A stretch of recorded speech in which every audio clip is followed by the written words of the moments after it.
I'm Marilyn Griffin, and this is Griffin Gardens.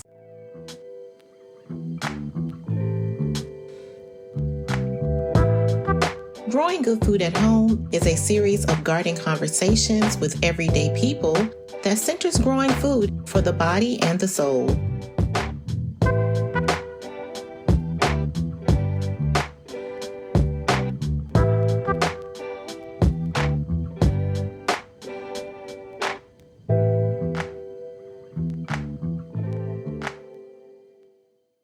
Prior to starting the garden, I had relocated back home, which is Detroit. Prior to that, I was living in New York City, and I was teaching middle school social studies. And one of my biggest things I would teach was for students to know where they're from. So we always did family trees, and they would get opportunities to kind of delve into their background. And over time, I realized I just didn't even know that information. So I ended up taking a sabbatical 2019. So I was temporarily just coming home just so I can have this hub so I can basically travel and not have to pay rent. So just doing the research with genealogy and just being able to spend more time with my family. Since I hadn't lived here since 2010. I realized I miss my family, and I kind of wanted to stay here. But even throughout that, I had found out that my dad had bought this lot here, which these used to house I think 5 to 6 houses, and they tore them down. And so when they tore them down, the Detroit Land Bank then took ownership, and they started a program called the Side Lot Program, which allow homeowners that live adjacent to a vacant lot to purchase it for $100. So my dad had already purchased it, and my sister and they were just keeping it up, cutting the grass. So when I came, I was like, what do you all plan on doing with it? And he was just like, I don't know, it's for you girls, to me, my sister.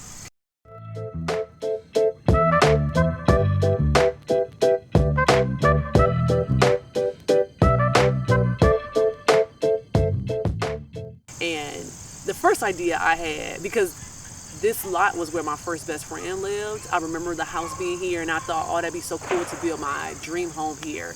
And that I don't want to go into that, but it was like, no, don't do that. So I was like, oh, it'd be nice to build a garden. I had already been following a lot of gardening people, but I just had house plants in New York, because obviously it's New York, no space. So I was like, oh, it'd be so nice to build a garden.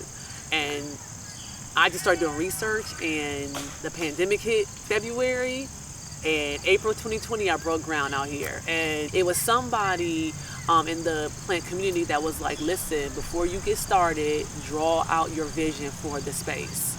And it wasn't a blueprint like a professional one. It was just literally lines that said flowers, and I just envisioned flowers surrounding the garden, and then in the middle, I would do veggies and herbs and things like that. So that's kind of where I started, and I just literally from the drawing just started etching out and tilling the beds that surrounded the garden. And I feel like my family, they didn't really believe me at first until, at least for my sister, I remember the day, because there's fencing around, but it's not I think it's 16 gauge wire, so it's not substantial, it's not hard, it's enough to protect the grounds. I remember she came home, because she lives over there, and she saw me putting up the fence. I was almost finished, and she was like, oh my God, what are you doing? I'm like, I said I'm gonna put up this fence now, y'all gonna believe me or not, I'm out here. And so I think then it was like, oh, she's serious about this, let's help. And then so my dad came out, my mom came out, we were that back area was all English ivy, a whole floor. We found a stove top, bats, all kind of stuff back there. Just English ivy completely took over. So we were clearing all that out. It was garbage, so much stuff back there. But yeah, that's basically how it began. And I don't know, I really don't know how all these ideas have come to me. What I do know is that it has been all in alignment. I know I was supposed to come here. The genealogy was important for my family, because I'm still doing that with my family and sharing that. But it was like, that's what got me here so that I could then do the garden. And then it's just, everything has just grown over time. And I don't even know how I have these ideas. And they just come, and then, yeah, here we are.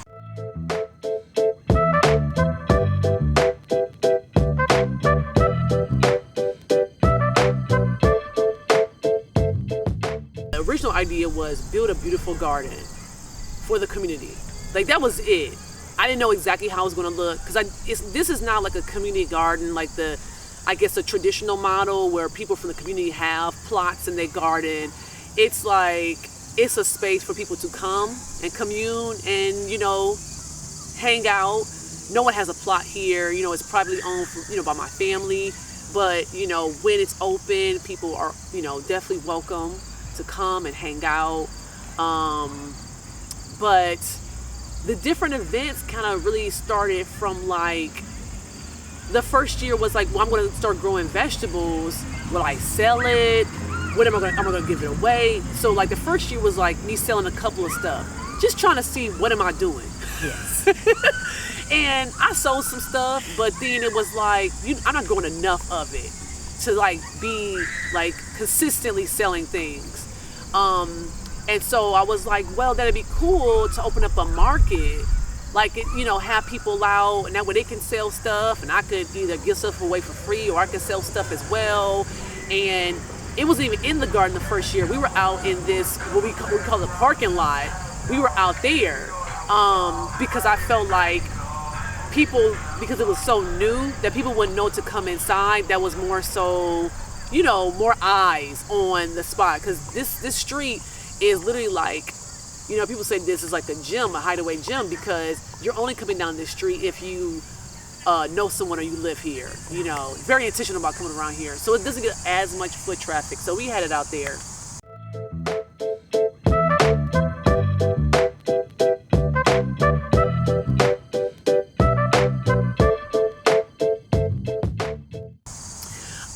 After that, it was just like, oh, what else can I do?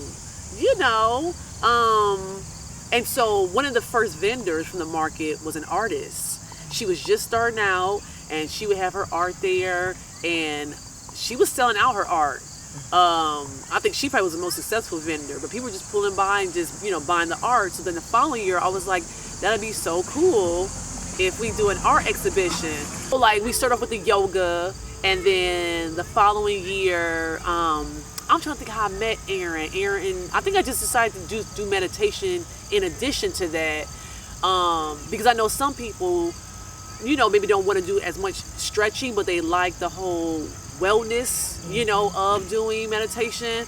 And so, you know, I think I put it out there, and then, you know, our instructor, Aaron, this year, she does those classes, and then we do the market, and it's just, the second year we brought it inside. The Flowers for Mama workshop, which we just got finished doing, that just kind of started with, yeah, I was looking at old photos because, again, I had already done the genealogy, so I was clicking on these old photos, and I was just like, oh, you know, it'd be so cool to make these look even, I don't know, pay more homage, like make them look more, not refined, I'm trying to think, prettier. And I was like, oh, I got these flowers out here, why not even try? Because I love the whole pressed flowers look. It's so pretty. I didn't really have time to figure all that out. I was like, we're going to just put some flowers on here and figure it out. And so when I did it for some pictures I have, I was like, oh, that'd be cool to do a flower workshop. And again, it was a pandemic. A lot of people were just looking to do activities like outside, you know. And so, like, the first year, I had 2 of the workshops. They were like completely booked. It's been interesting to see how certain events have kind of like tempered on since, you know, post-pandemic, because people are like outside, so there's plenty of other things to do, but it still has been a wonderful response for people that have attended. Just a time to just be in nature, make stuff with flowers, honor, you know, your ancestors. It's like, what more do you need, right?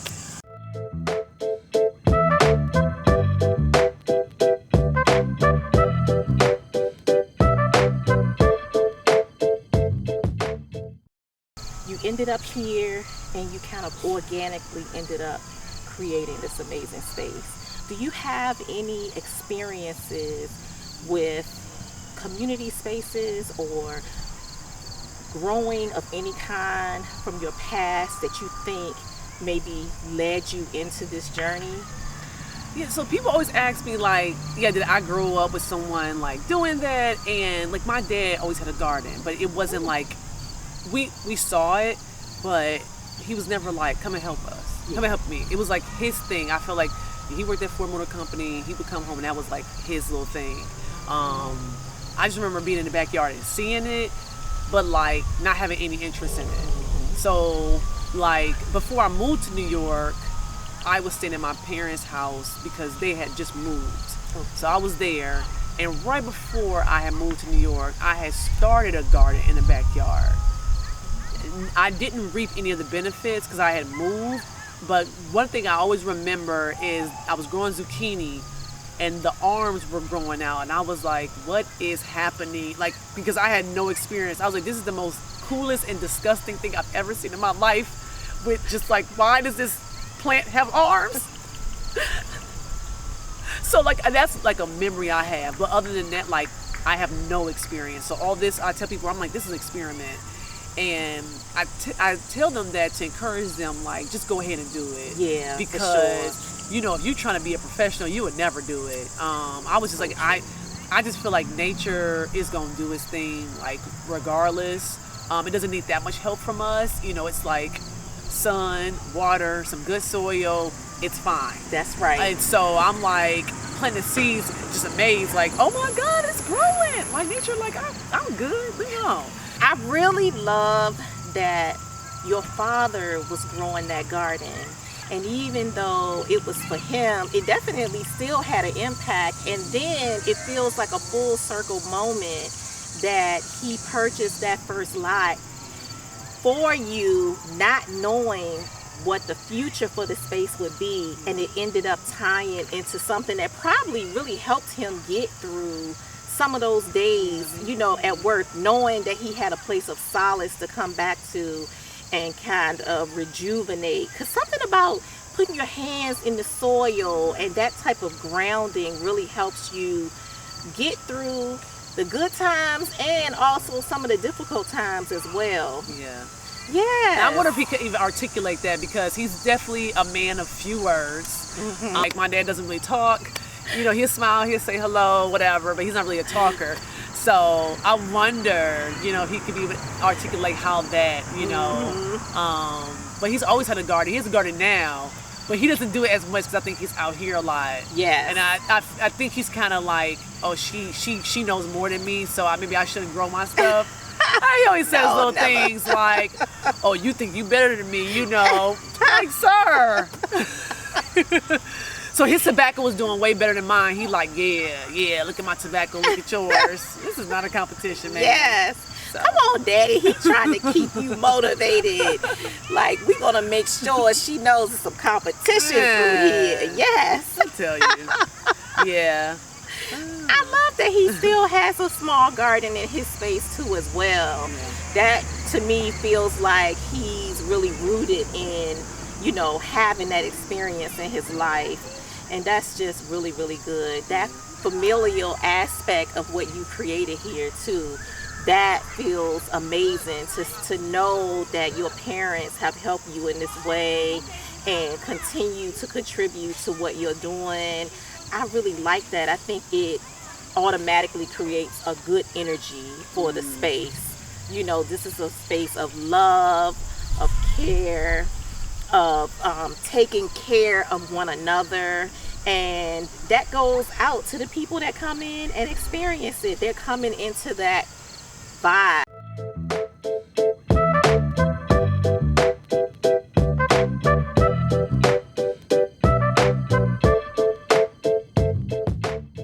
How does it feel to you knowing that your hands have created something of this scale in 3 years? That is such a phenomenal effort. How does it make you feel to know that you did this, to look around and see the outcome of your labor? Yeah, it's pretty ridiculous. I tell people all the time. I'm amazed. I'm always like, and a lot of times I don't even get a chance to really marvel in it because I just see things. I see like what I have to do. Yes. I gotta weed. I need to harvest. And I don't really get that many opportunities to just sit in the garden, which I always say I need to do more of that. And so, yeah, I mean, it's amazing, but it's always like, is this real? It's like how I felt when I moved to New York. It's like after I was there for 3 years, I'm like, you really live here? Like, this is crazy.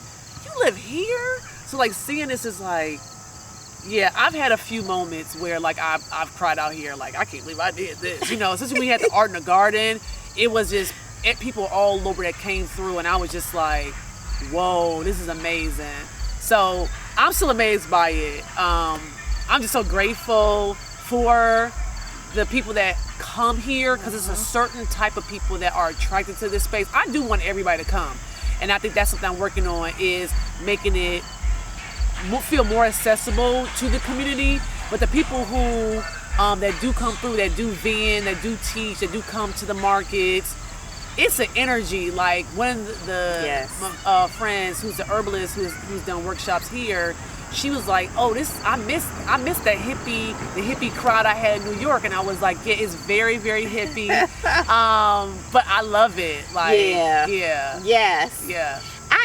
Thinking about that, so yesterday, it was supposed to be a market yesterday, and because of recent weather in Detroit, you decided to cancel the market, which I think was the best decision you could have made. And the fact that so many people came out to support you in cleaning up and getting things back together was great. But then also seeing Zaria pull her blanket out and set up her crystals and work on her business here, and having Sterling walking around helping and knowing and learning about the work that she's doing and how she works with farm spaces every day, but still she was willing to come lend her time and talents to help you. Like, the energy was really good. The young man that came and was talking to you before we ended up for the day, and his curiosity about everything that's going on. I really love that you have created a space with a vibe that people really come and soak in that energy like that. And then also the willingness to like help you really speaks to the type of community that you created. So kudos to you for that. Yes, because it really was wonderful, and I'm so glad that I got to experience that exact thing in this space yesterday, whether we had the market or not. But also, I'll definitely be back because I want to experience the market too. Yes, and I encourage other people to do the same. Come out to Griffin Gardens, learn about this space, meet Marilyn, and meet some new friends as well.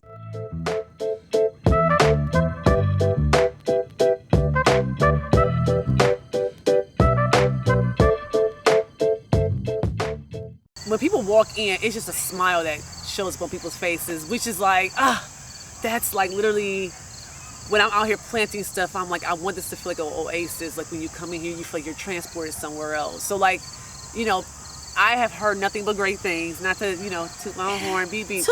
But you deserve that. People enjoy it, and they're always like, I never knew about this, or more people should come. And I'm like, I know it's coming, But it's like, it's one of the things I talk to people who lived in New York around the same time as me.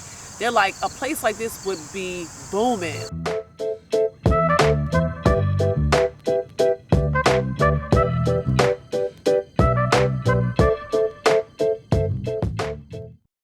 One of the things that we have as a challenge in Virginia, a lot of the community gardens really deal with a lack of access to water. But I know that you have your own water source within the garden, and that was something that was provided through the city of Detroit or some type of programming here. And I would love to hear about that and any other resources that Detroit programs have offered to support your garden space. Yeah, so I got funding through the Detroit Black Farmer Land Fund, which they're in partnership with Keep Growing Detroit, which is another, they're even a bigger organization that fully supports gardeners and farmers in Detroit, Hamtramck, and Highland Park, which the two last cities are like outside of Detroit. And so the Black Farmer Land Fund, it was created, I think, actually during the pandemic to support Black people who were interested in farming in the city, to purchase land through the land bank, and to also just support them, just via infrastructure, like what I did as far as getting a water source. So that's how I was able to get that funding for that. And like I said, Keep Growing Detroit is an amazing organization. That's really how I got started, because I had no idea about like what plants to get, when to plant them. And they have a garden resource program that's $15. You get 3 installments of transplants and seeds, and they start the distributions when you should plant them. So it's not like I don't know when to do it. It's like this is when we are setting up the distribution. So as soon as you get your plant, you go ahead and plant them. Yes, excellent. And yeah, and they, you have access to tools you can rent for free.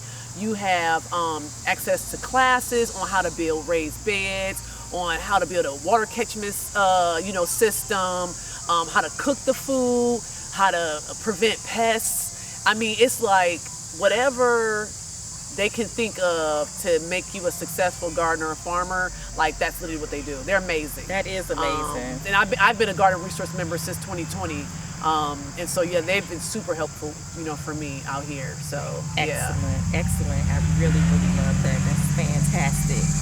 And the last thing that I want to ask you is, actually, that's not true. I have 2 things that I want to ask you. I'll kind of bunch them together. One is, can you tell us about the garden movement and farm movement in Detroit? Because I know you mentioned to me that there are lots of people growing in the city. So I would love for you to tell us about that.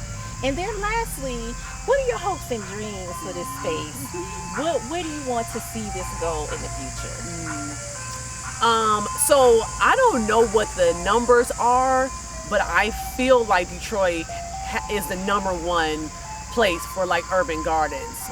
If we're not #1, we're definitely up there. Yeah. And it's because of the amount of like vacant land we have. The last time I counted was like 20,000 vacant lots available for purchase in the city of Detroit. Wow. So because of that, people are taking advantage, they're buying them, and they're just growing. You can, like on the east side, you'll see whole blocks with just like fruit trees. People just buying land just to, grow fruit, so it's definitely a big movement here, and I think there's this push to connect us all. So even with the Detroit Black Farmer Land Fund, they have events throughout the year just so we can connect. Those of us that were awarded the money. But I've heard people talk about how they want to connect us more because there's a lot of us out here. Yes. We actually did one this year. We did more last year where I did meetups here just to connect new gardeners and veteran gardeners, so that we can connect and talk about different things. So I feel like you have that kind of spread throughout the city where people can connect. Yes. It's a lot of us out here. So yeah, if you ever want to come and check out the agriculture scene, come through Detroit. Yes. It's here.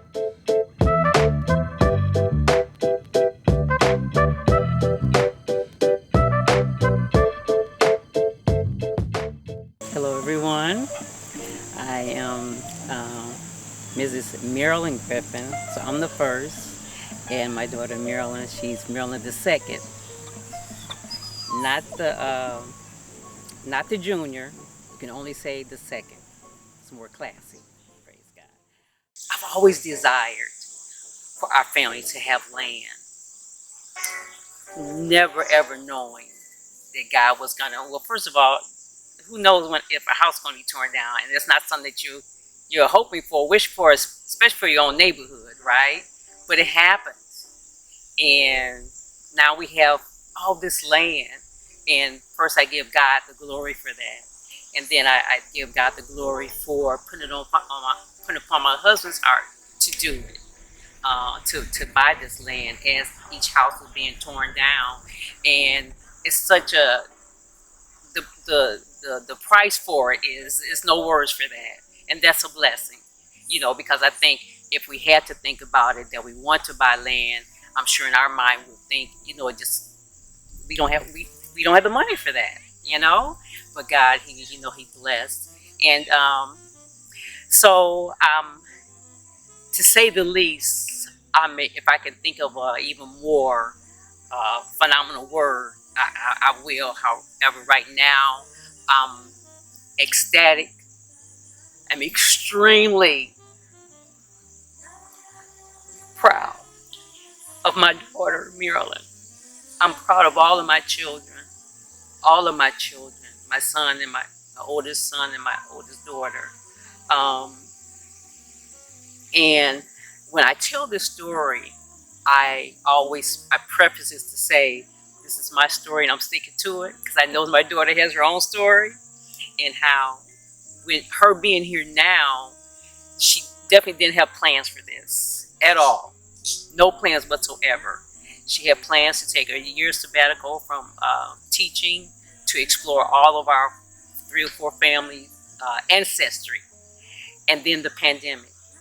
My story is that God got my daughter out of New York because she was going to come here for a year and go back to teaching. But then the pandemic, and it caused her to be here. And of course she could have went back. But as you can see, it's just, if you all can be able to see all of the land, it was meant for her to be here.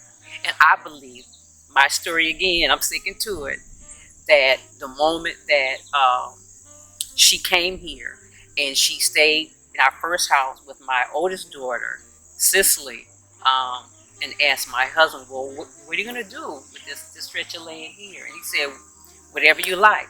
I believe, again, my story, and I'm sticking to it, that God thrust this idea into her being, because for this never to be in her plans, this is her passion. For something that you never planned and now is, and not just is, but to actually have it to flourish. And you said something when you asked me earlier, and then you just repeated the question, how does it feel to have seen this from the ground up? I mean, those words right there, because that stretch of land here at the edge, the boundary here, this first foundation, the first garden, was a row of sunflowers. So we have some back there, but seeing those and the ones that we had here, the soil, I've learned so much. I've learned so much from my daughter. That the soil must have been very fertile, because the bark of the sunflowers and the heads of them was so strong. And I know they were at least 8, maybe one may have been 9 inches, definitely 8 inches. And to see when she first planted them, and in those days, which is like going on 4 years, we were out here every single day. I'm not now because of health issues and just paying more attention to my body, because when I do come here, I'm working, which because of health problems, I shouldn't be, but I'm giving my all. I'm giving my all. And so to come here after the sunflowers were planted, and when I remember seeing sunflowers, I was in a magazine, and I would come here. We would come here every day, and they would grow and grow and grow. It's no words for me for that. To once see something in magazines I had nothing to do with, to now see this is ours. It's ours. And I'm sure I'm not the only one of anybody especially, of our, people, to be able to see that as well in this neighborhood, in our neighborhood, done by our people, by my daughter, you know, and just the beautiful, the flowers, and just knowing that I had a part in it, just me being the mom. It's just, oh my goodness, and my husband, how he maintains like the grass, all of it. He maintains that. No one else is doing that but him. And so when she first came here to stay with my daughter, because she is right there, and we were here every day. But for her, the warm room, garden months, she could just come right out and just walk over here. So she was here every day, like at 6 o'clock in the morning. She was here, and I'm so proud. I'm so proud of her and just the things that she's added to the garden. It's not just the garden; it's definitely community. And I tell anybody that drives by, that walks by, come on in. This is for you. This is for you. People are welcome to come here, not just for specific events, but it's peaceful here.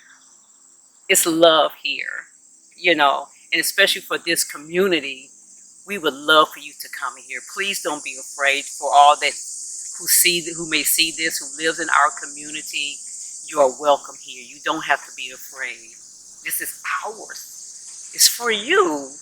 And again, this is nowhere in our minds that something like this could happen. But as we say, but God. And so hopefully you can come and get to meet Marilyn II, the proprietor of the Griffin Gardens. Hopefully you'll be able to meet her and our family and the Griffin Community Garden. Yes.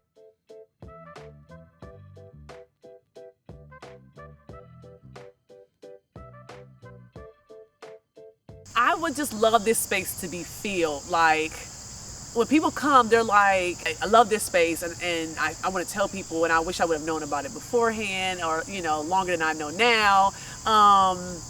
But I feel like it's still a hidden gem. And so it's really about like trying to get, awareness. Like when people visit, they're going to tell somebody, they're going to tell somebody, they're going to tell somebody. So I just would love on a Saturday when I have the markets for specifically people from the community to have access to this, which is something I've been working on. They love it, but they don't necessarily come to the space. It's mostly people from outside of the neighborhood that come. Okay. And that's for so many different reasons. One time I talked with someone, young man, and he just said he felt like he didn't deserve to be in a space like this. So it's a lot of spiritual things that are preventing the neighbors from coming in. People are just used to kind of staying to themselves. The culture here is very different. Like when I lived in New York, people wanted to be outside. They wanted to like go and check out different things and be active. But here it's like people kind of stay to themselves. They'll stay outside on their porch when I drive past, wave, all that. But as far as coming in here, that's a different story. But I had a food truck one Saturday that did bring in other people because they was like, okay, I want some food. But even then, the meals will do it. Yeah, but even then, the food truck was outside the garden, and I noticed them in line, standing there, looking in the garden, like they still felt like they couldn't come in. Yeah. And I know one of the things is because it is fenced off, and it's fenced off to make sure that this hard work don't go to waste, because animals will come through, but then you just got, sometimes unfortunately you got people that just like to ruin things. I don't give a care where you go, it is what it is. That's right. And so I'll be darned if I do all this hard work and somebody come and mess this up. Now the fence isn't impenetrable, like they can definitely come if they really wanted to, but it's just a way to say like respect it's respect, it's protected. But listen, come in, we have the events or it's open. So I am still working on that. But that is, next year I plan on making a sign that says like, you are welcome here, or you belong here, something like that. I'm gonna just wait till next year to do that. Just don't have energy left at this point.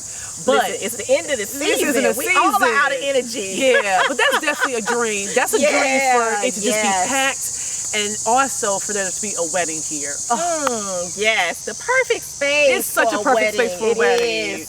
It really So is. yeah, that definitely is a dream. But Yes. yeah, for the community to come in and sit, like you were mentioning earlier, like how Zaria, one of the vendors, how she just sat and was just doing crafts. Like that's how I envision it. Like people can just be out here and just relax. Yes. Feel safe. Because that's what people say. They feel like they're not in the city. They feel like they're somewhere else. And I'm like, yeah, that's how I want you to feel when you're here. Yeah, for So, sure. Yeah. That's so good. Yes, that's so wonderful. I think you're well on your way to that. It's coming. Everything takes time. You have to I want it now. build you it know? up. I know. Look, we always want everything right now. But sometimes the reward is in the wait. Yeah. And so your patience and your perseverance will both pay off.